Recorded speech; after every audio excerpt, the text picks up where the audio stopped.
दोस्तों देख सकते हैं ये एक AOC का सेट आया था हमारे पास 39 इंच का, जिसके अंदर हम ये यूनिवर्सल स्मार्ट बोर्ड जो है दोस्तों इंस्टॉल करेंगे, जिसका नंबर है KK.M368.A8। अभी हम इसके अंदर ये नॉन स्मार्ट बोर्ड हटा के जो है यूनिवर्सल बोर्ड इंस्टॉल करेंगे दोस्तों।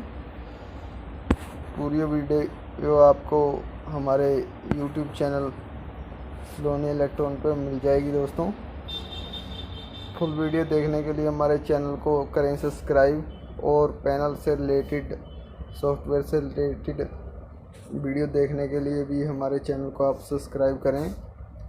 फुल इंफॉर्मेशन आपको दी जाती है, इजी तरीके से आपको समझाया जाता है कि हम कैसे रिपेयरिंग कर सकते हैं। धन्यवाद दोस्तों।